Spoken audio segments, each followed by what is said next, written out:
로마서 3장 20절부터 22절까지 다 같이 합독하겠습니다. 시작. 그러므로 율법의 행위로 그의 앞에 의롭다 심을 얻을 육체가 없나니 율법으로는 죄를 깨달음이니라. 이제는 율법 외에 하나님의 한 의가 나타났으니 율법과 선지자들에게 증거를 받은 것이라. 곧 예수 그리스도를 믿음으로 말미암아 믿는 자들에게 미치는 하나님의 의인이 차별이 없느니라. 아멘. 오늘 시간에는 본문을 중심해서 의의 나라라는 제목으로 같이 은혜 나누고자 합니다. 하나님은 천국의 주인이시다. 두 번 고백하겠습니다. 시작. 하나님은 천국의 주인이시다.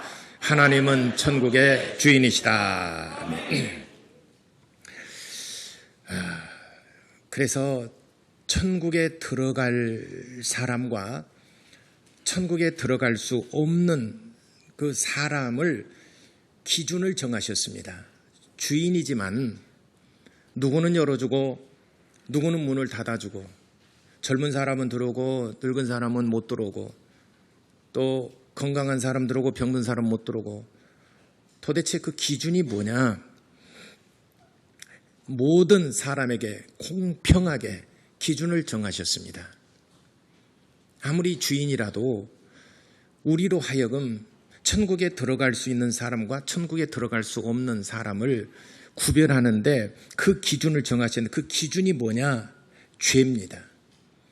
그러므로 천국은 죄 없는 사람이나 또는 죄를 용서받은 사람이 들어가는 곳이고 지옥은 죄인이나 또는 죄를 용서받지 못한 자들이 가는 곳이 지옥입니다. 그러니까 천국과 지옥의 갈림길, 그 기준이 뭐냐? 죄라고 하는 것입니다. 죄로 말미암은 그 피해가 우리에게는 어마어마하게 큽니다. 우리는 죄라는 것에 대해서 아주 쉽게 생각하는데 죄가 우리 인생 전체를 파멸 가운데 몰아넣기도 하고 죄를 용서받게 되면 우리를 정말 시온의 대로에 영광된 길에 들어갈 수 있도록 하나님께서 안내를 해 주십니다. 그 기준이 죄라는 문제입니다. 그래서 이 죄의 유무에 따라서 천국 가기도 하고 또 지옥 가기도 하는데 그렇다면 우리는 또 하나의 문제를 생각해 보지 않을 수가 없습니다. 그러면 죄라는 것이 그 기준이 뭐냐? 어떤 것이 죄고 어떤 것이 죄가 안 되느냐? 우리 양심에 따라서 한다 그러면은 자기 양심에 따라서 다 다릅니다. 꼭 죄라는 문제는 아니지만은 한 15년 정도 된 것 같아요. 한 15년 전에 그때는 지금보다도 상당히 젊었잖아요. 15년 전이라면은. 그때 제가 머리를 혹시 기억나신지 모르겠어요. 약간 저는 갈색 머리로 물들이려고 그랬어요. 갈색 머리를 물들이려고 그랬는데 너무 밝게 돼가지고 시간이 갈수록 노랗게 변한 거예요. 그래가지고 그때가 수요일날이었습니다. 수요일날 오전에 했는데 시간이 갈수록 갈색이 점점 밝아져가지고 거의 노랑머리 수준에 갔어요. 그리고 수요일날 예배 설교로 올라오는데 제가 얼굴을 이렇게 머리 스타일을 보니까 제가 봐도 조금 무리가 간 것 같아요. 약간 갈색 머리는 괜찮은데 기억나십니까? 저도 올라올 때 상당히 사실 마음속에 부담은 좀 느꼈어요. 그래서 저도 이제 올라올 때 어색스럽게 이제 우리 강단에 앉아서 이제 기도하고 이렇게 찬송하고 있는데 이제 성도님들이 그 수요일날 들어올 때마다 나를 강단을 딱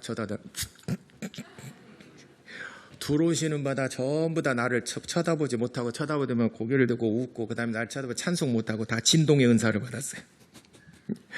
웃고 계시는 거죠. 근데 여러분들 웃으니까 저는 더 우습잖아요. 근데 여러분 웃을 자유가 있지만 저는 강단에서 막 웃을 수 없잖아요. 그것을 참는데 꼬집고 거기까지 괜찮았어요. 예배가 다 끝나고 난 다음에 갈 때 두 부류로 갈리더라고요. 젊은 층의 사람들, 60대 이하의 젊은 층의 사람들은 목사님 정말 멋있다고, 목사님 세련됐다고, 목사님 대부분 멋있고 그래서 자신감을 얻었다고 저도 목사님 저 멋있게 해야 되겠다고 그렇게 하는데 나이가 드시면 드실수록 그리고 어떤 한 분은 저한테 목사님 나 좀 봅시다. 그래서 산 쪽으로 데리고 가가지고 당장 돈 줄게 풀으라고 나보고 돈을 주면서 풀으라고 목사님 그 머리가 뭐냐고 그러면서 나를 호되게 야단쳐서 혼났어요. 저는 그 나이 드신 분이 저한테 그 머리를 그렇게 목사님 그러시면 안 된다고 얼마나 지천들었는지 몰라요. 제가 머리를 하는 것도 제 마음대로 못 하잖아요. 저는 그렇죠. 목사님 앞에 서니까 머리 하는 것도 제 마음대로 못 하고 어떤 사람은 멋있다. 어떤 사람은 아이 다 배려버렸다. 자기 양심에 따라서 자기 보는 시각에 따라서 각각 다릅니다. 죄라는 것도 그렇습니다. 강단에 여러분 그 의자 여러분 앉아서 드리는 그 강단이 초창기 때 우리 한국의 기독교가 전파돼서는 전부 다 방석 깔고 무릎 꿇고 예배를 드렸어요. 그러다가 불편하니까 의자가 들어왔습니다. 이렇게 장의자가 들어왔습니다. 어디 가면 하나님 앞에 예배드리는데 앉아서 예배드려 무릎 꿇고 예배드려야지. 그래가지고 장의자 예배당의 장의자를 거부하는 처음에 들어왔을 때는 거부했습니다. 그러나 조금 앞서가는 교회들은 장의자를 들으니까는 편하고 좋았거든요. 그래서 좀 더 오래 예배를 드리더라도 설교를 들을 때 좀 더 편안하고 그렇죠. 예전에 처음 들어왔을 때는 나무 90도로 딱 꺾어진 나무 의자에서 예배드렸어요. 그러다가 여러분 뒤에 아래 방석도 있고 여러분 뒤에 등받이도 있고 여러분 안락하고 편안하잖아요. 이렇게 돼 이제는 기도원 빼고는 거의 다 예배당이 이렇게 돌았습니다. 그러다 이렇게 예배당에 그 장의자가 들어오고 난 다음에 또 바뀐 게 극장식으로 바뀌었어요. 개별 의자로 바뀌었어요. 왜냐하면 서서 이제 막 이렇게 해야 되니까 찬양도 하고 서서 이 앞주에 그 실로암 들어보셨죠? 실로암 각계 전투막이야. 그렇게 예배를 드리다 보니까 이게 장의자가 불편하니까 이제는 극장식 의자가 들어오니까 얘가 뭐 극장이냐 해서 또 굉장히 반대 운동이 굉장히 심했습니다. 또 강단에 올라올 때 예전에는 맨발 벗고 올라왔습니다. 그러다가 슬리퍼가 들어왔어요. 무슨 슬리퍼? 맨발 벗고 들어와야지. 모세가 그 하나님의 계명을 받아 가시떨기 앞에서 이 신발을 벗으라고 그랬잖아요. 그러니까 강단 올 때 신발을 벗고 올라와야 된다. 그래서 신발을 벗고 올라오는 운동이 있었는데 슬리퍼를 놔두니까 무슨 슬리퍼를 신고 강단 올라오냐고 해서 슬리퍼 퇴치 운동도 막 하고 그랬습니다. 한국의 교회사를 보면 그래요. 그러다가 카페트를 걷고 이제는 이렇게 하면서 구두를 신고 그냥 올라옵니다. 세상. 그러면은 세상에 여기저기 세상에 돌아다니고 이 짓거리 저 짓거리 세상에 돌아다니다가 그 더러운 신발로 강단 올라와서 무슨 그러면 안 된다고 슬리퍼를 신어야 된다고 또 한때는 또 슬리퍼도 안 된다고 그랬다가 맨발 벗고 올라온 데다가 슬리퍼 신고 구두 신고 올라오는 것에 대해서 거부하고 지금은 거의 다 이렇게 합니다. 그러니까 시대에 따라서 사람의 보는 시각에 따라서 그런 게 다 달라요. 우리는 처음에 묵도로 시작하겠습니다. 묵도하심으로 예배하겠습니다. 묵도 안 하게 되면 이상한 교회입니다. 사도신경 안 하게 되면 이상한 교회입니다. 저는 제가 이제 제가 공부하러 간 거니까 미국에 여러 그 주를 다니면서 가는 거 항상 저는 토요일날, 주일날도 예배 2군데 가능하면은 저는 현지인 교회를 갑니다. 현지인 교회 제가 한 5만 명에서부터 한 300명 정도, 300명의 중형 교회, 소형 교회, 700명, 1000명, 뭐 한 5,000명, 5만 명 예배를 한 20군데, 20여 군데 참석을 해봤습니다. 물론 한인교회 빼고 한인교회는 전부 다 뭐 영세하니까 참석해봤습니다. 사도신경 하는 교회 하나도 없었습니다. 묵도하심으로 시작했습니다. 교회 하나도 없었습니다. 물론 그게 맞다 틀리다 저는 이것을 정하지 않은 것이 아닙니다. 그래서 우리 교회에서는 한국에서는 묵도하심으로 예배를 시작하겠습니다. 그러고 나서 하잖아요.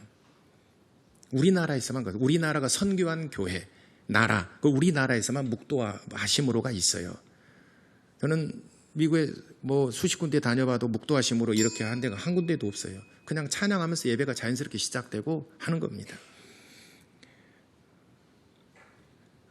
이렇게 또 예배 중에 뭐 사도신경을 한다 할지 그런 교회도 한 군데도 못 봤습니다. 우리 교회만 그것 안 하면 이단이다. 그러니까 우리는 그 OX 이런 그 편가르기, 너는 이단이고 이걸 해야 된다라고 하는 것이 굉장히 좀 심한 것 같습니다. 그래서 나라마다 시대마다 또는 연령층에 따라서 보는 관점이 다 다르다 이 말이죠. 죄라는 것도 그렇습니다. 그래서 이는 죄라는 것은 사람이 그 죄라는 것을 기준을 정할 수가 없다. 그러면 죄라는 기준이 뭐냐? 하나님의 율법입니다. 그래서 율법을 주신 것은 죄에 대한 정의, 죄에 대한 개념을 딱 정리해 주신 것입니다. 그래서 죄라는 것은 율법을 지키느냐, 율법을 지키지 않느냐에 따라서 너는 죄인이다. 죄를 깨닫게 하는 법입니다. 그러나 율법이 죄를 만들어낸다는 얘기는 아닙니다. 여러분, 내가 주보에 다 기록해 놨지만은 율법은 죄를 깨닫게 하는 법입니다. 죄는 율법은 죄를 깨닫게 하는 법. 그러나 율법이 있기 전에도 이미 사망이 왕노릇하였느니라 라고 로마서 5장 14절, 아담으로부터 모세까지, 모세로 말미암아서 율법이 주어졌습니다. 모세로 말미암아 율법이 주어졌는데 모세의 율법은 대략 BC 1500년경입니다. 아담은 BC 4000년경입니다. 대략 2500년의 차이가 있어요. 아담으로부터 모세까지 약 한 2500년의 차이가 있습니다. 2500년 동안, 그럼 모세로 말미암아 BC 1500년에 모세로 말미암아 율법을 주셨는데 그때부터 그러면 죄가 생겨난 것이냐? 그렇지 않다라는 것이죠. 아담으로부터 모세까지 아담의 범죄와 같은 죄를 짓지 아니한 자들까지도 사망이 이미 왕노릇하고 있었느니라. 모세 이전에도 이미 거슬러 올라가게 되면은 이미 사망이 왕노릇하게 되었느니라. 로마서 5장 14절. 그러나 로마서 5장 13절에 율법이 있기 전에도 죄가 있었으나 죄를 죄로 여기지 아니하더라라고 그랬습니다. 예를 들자면 이와 같은 것입니다. 과거에 30년 전만 하더라도 인터넷상에서 이루어지는 어떤 범죄 행위가 죄가 성립이 안 됐습니다. 왜냐하면 그 전에 인터넷이라는 것이 없었기 때문에, 또 인터넷이 처음 초창기 때 컴퓨터상에서 이루어지는 모든 이런 것들, 그 남의 정보를 도용하거나 그렇게 해서 하는 거나 이것이 죄가 되질 않았습니다. 그러나 인터넷을 하면서 로그인을 해야 되고 내 정보를 넣어야 되고 하다 보니까 남의 정보를 캐내서 이용하다 보니까 이게 범죄에 사용되더라는 것이죠. 그래서 법을 정한 겁니다. 인터넷 상거래 법. 인터넷상에서 남의 것을 도용하는 도용죄, 이것을 죄로 정의를 하게 된 것입니다.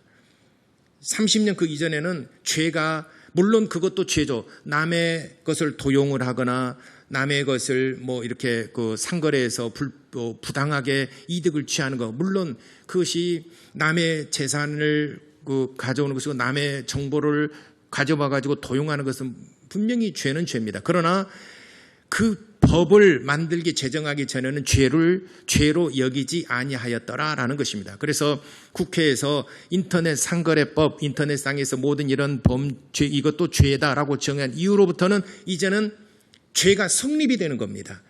그러나 그 법 이전에도 이미 양심상 그건 잘못된 것이잖아요. 율법이 있기 전에도 모세로 말미암아 율법을 주셨는데 모세로 말미암아 주신 율법 이전에도 이미 죄가 사망이 이미 왕노릇하였는데 죄를 죄로 여기지 아니하더라. 이 말은 율법이 곧 죄의 정의라는 것입니다.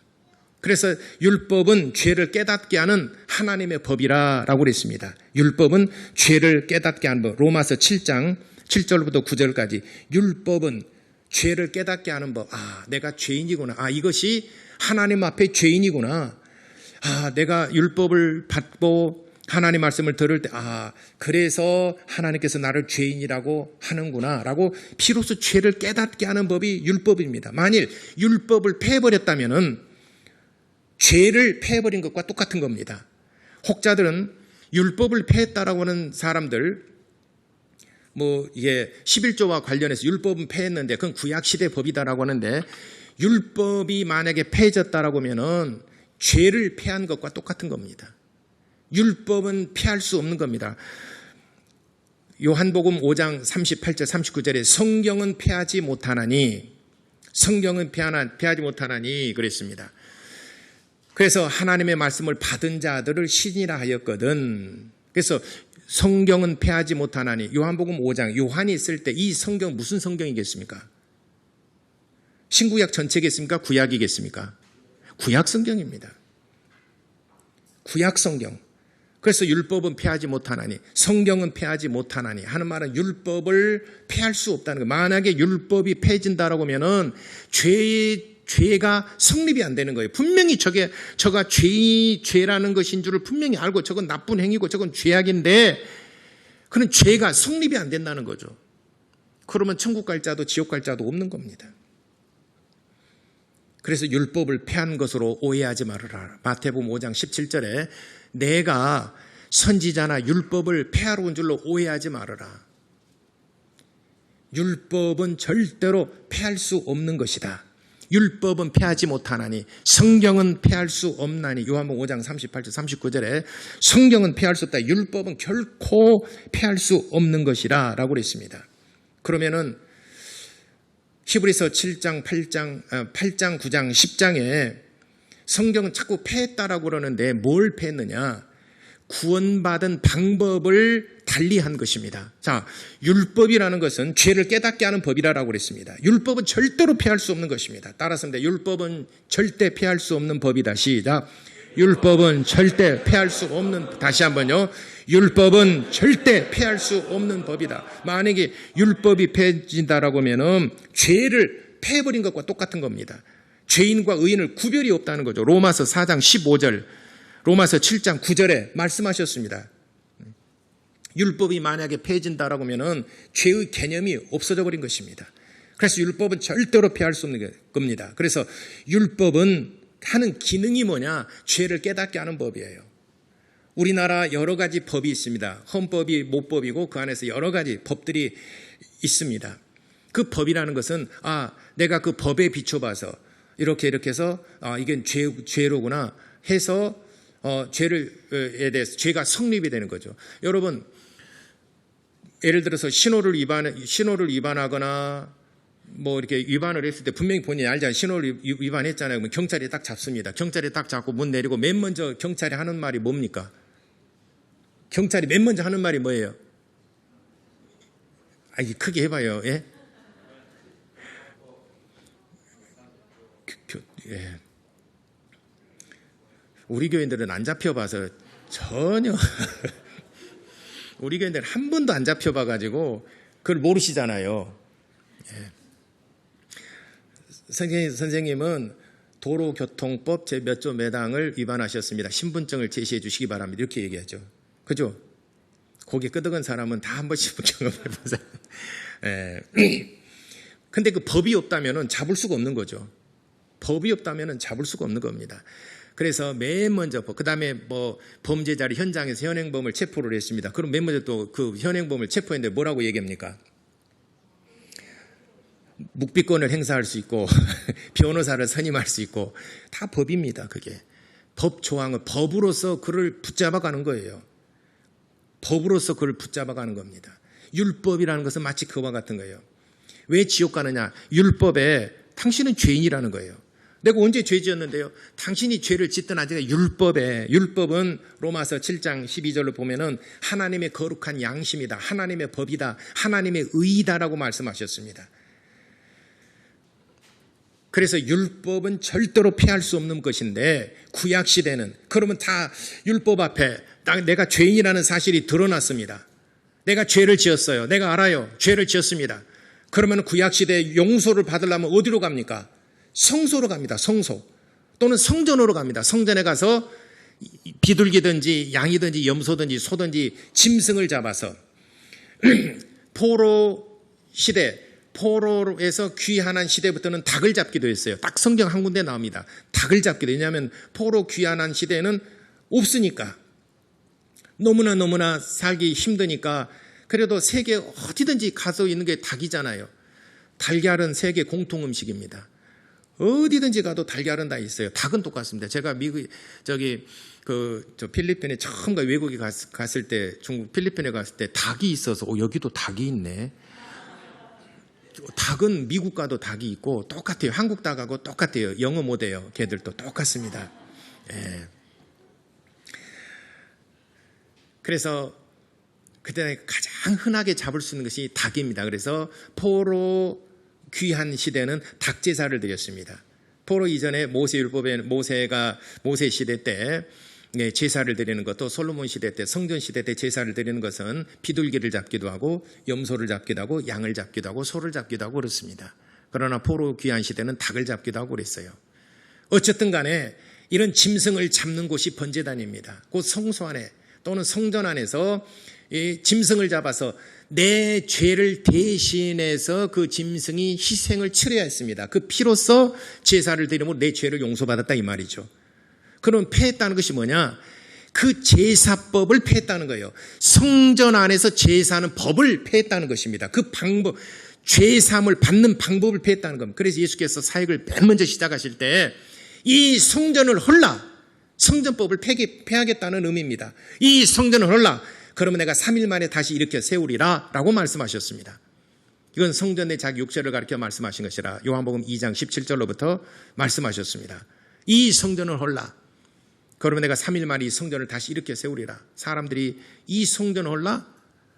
굉장한 충격입니다. 그러나 예수께서는 성전에 자기 육체를 가리켜 말씀하신 것이라. 그래서 율법이 폐했다. 율법 중에 그 용서받는 법을 폐했다는 것입니다. 용서받는 것은 율법에 내가 죄라는 사실을 깨달았습니다. 내가 죄를 지었다는 사실을 깨달았습니다. 구약에는 성소로 갔습니다. 또는 성막으로 갔습니다. 그래서 짐승을 잡아서 번제단에서 짐승을 잡아서 내 죄를 대신해서 짐승이 죽어야 됐습니다. 그 피로써 제사를 드렸습니다. 그러나 이것은 온전케 할 수 없나니 이것은 개혁할 때까지 잠시 맡겨둔 것인데 이것이 첫 언약이라. 새 언약이 오게 되면은 이 법은 폐해지게 될 것이다. 히브리서 8장, 9장, 10장 3장에 걸쳐서 늘 말씀하시는 것이, 그래서 짐승의 피로서는 너희를 온전케 할 수 없나니 너희를 온전케 하는 것은 곧 예수 그리스도의 피라. 그래서 첫째 것을 폐하심은 둘째 것을 세우려 하심이니라. 그래서 죄 사함을 받는 방법이 이제는 예수님 이후로 신약교회에서는 예수의 피로서 죄 사함을 받는 겁니다. 구약시대 죄 사함을 받는 방법은 성소 안에서 짐승의 피로서 죄 사함을 받았지만 이것을 폐하시고 신약시대는 예수 그리스도의 피로서 우리가 죄 사함을 받는 겁니다. 그래서 오늘 성경 본문의 말씀에 율법의 행위로 그의 앞에 의롭다 하심을 받아 육체가 없는 율법으로는 죄를 깨닫는 것이다 라고 그랬습니다. 내가 율법 앞에서, 하나님의 법 앞에서 나는 죄인이구나. 죄를 깨달았습니다. 그럼 어떻게 했냐? 율법에서는 네가 죄를 지었으면은 짐승을 잡아서 그 짐승이 너의 죄를 대신해서 그 짐승의 피로써 제사를 드리면 너는 죄 사함을 받으리라. 그러나 해마다 똑같은 죄를 지을 때마다 그 짐승의 피가 내 죄를 대신했습니다. 그러나 이제 21절에 율법에 하나님의 한 의가 나타나서 율법과 선지자들에게 증거를 받은 것이라 곧 예수 그리스도를 믿음으로 말미암아 모든 믿는 자에게 미치는 하나님의 의인이 차별이 없느니라. 바로 예수 그리스도를 믿음으로 말미암는 의롭게 된다. 죄의 사함을 받게 된다. 그래서 신약 성경에 율법이 자꾸 폐해졌다, 그렇게 이 구별이 안 되게 되면은 율법이 폐해졌다, 그냥 단순하게 정말 무식하게 율법이 폐했다, 그러니까 구약은 필요가 없고 신약 시대만 보자라고 한다면은 뭐 계명이 다 필요가 없죠. 예. 억지로 11조 헌금에 관계된 문제이기 때문에 민감하죠. 그래서 그것을 하지 말라라고 하는, 안 해도 된다라는 그것을 주장하기 위해서 율법이 폐했다라고 자꾸 주장하는데 그는 아주 정말 단순무식하게 얘기하는 겁니다. 율법이 폐해졌다. 그러나 여러분 분명히 이 시간에 할 것은 율법은 결코 폐할 수 없는 하나님의 법이다라고 요한복음 5장 38절 39절에 말씀하셨습니다. 성경은 폐할 수 없나니. 절대로 이 성경은 만약에 율법이 폐해진다, 로마서 4장 15절에 만약에 율법이 폐해진다라고 하면은 죄가 폐하여진 것이다. 만약에 우리나라에 이런 법이 있죠. 낙태 금지하는 법의 조항이고 성매매 금지 법이 있습니다. 그렇죠? 성매매 특별 금지 성매매 금지법이 있어요. 그다음에 낙태죄가 있어요. 이 법으로서 못하게 합니다. 그래서 법이 약간 개정이 됐죠. 이제 낙태죄에 대해서는 약간 개정이 됐죠. 그러나 여성이나 단체나 인권 이런 여성을 보호하라, 생명을 보호하라 기독교 단체에서도 이 낙태 금지법을 여전히 유효해야 된다, 그렇게 해야 된다라고 말하기도 합니다. 근데 만약에 성매매 금지법을 폐하고 그리고 만약에 낙태죄를 폐한다, 그렇게 되면은 죄가 안 되는 거예요. 돈 주고 성을 살 수 있어요. 그래도 죄가 안 돼요. 낙태를 해도 죄가 안 됩니다. 법이 있기 때문에 못하는 것이죠. 마치 율법이라는 것은 그와 같은 겁니다. 율법이라는 것은 죄를 죄되게 하는 것입니다. 죄를 깨닫게 하는 법이다라고 성경에 말씀. 그러므로 율법은 절대로 폐할 수 없는 것입니다. 근데 율법 앞에 의롭다 하시는 받을 육체가 없는데, 자, 내가 율법 앞에 내가 죄인이라는 것을 깨달았습니다. 죄가 드러났습니다. 그러면은 내가 용서를 받아야 천국 가는데 어떻게 용서받느냐? 구약시대는 성소에 가서 짐승을 잡아서 그 피로서 제사를 드렸다 이 말이죠. 예수께서는 이것을 폐하셨다는 거예요. 죄 용서받는 법을 폐하셨다는 거예요. 여러분 확실하게 여러분 율법을 폐한 것이 아니라 제사법을 폐했다. 히브리서 8장, 9장, 10장 여러분 읽어보시면 너무나 분명합니다. 그래서 신약교회 우리가 용서받는 죄를 용서받는 방법은 어떻게 용서받느냐? 예수의 피로서만 용서받을 수 있는 것입니다. 첫째 것을 폐하시고 첫째 용서받는 법을 폐하시고 둘째 것을 세우신 것은 예수 그리스도로 말미암아서 예수 그리스도의 피로서 우리가 죄 사함을 받는다는 것을 알게 하는 것입니다. 그래서 내가 의롭게 되는 것은 짐승의 피로서 의롭게 되는 거 아니에요. 이제는 예수의 피로서 예수 그리스도를 내가 믿음으로 예수의 피가 내 죄를 용서하셨다는 것을 믿음으로 우리가 의롭게 된다라는 것입니다. 그래서 천국 가는 사람은 예수의 피로서 내가 죄 사함 받았다는 것을 믿는 자가 죄를 용서받아 천국 가는 것입니다. 죄가 없어서가 아니라 죄 없으신 분은 오직 예수 그리스도 한 분뿐이십니다. 마리아도 죄가 있고 구약의 선지자들, 신약의 많은 예수님의 제자들, 우리 목사를 비롯해서 모든 사람들이 전부 다 죄인입니다.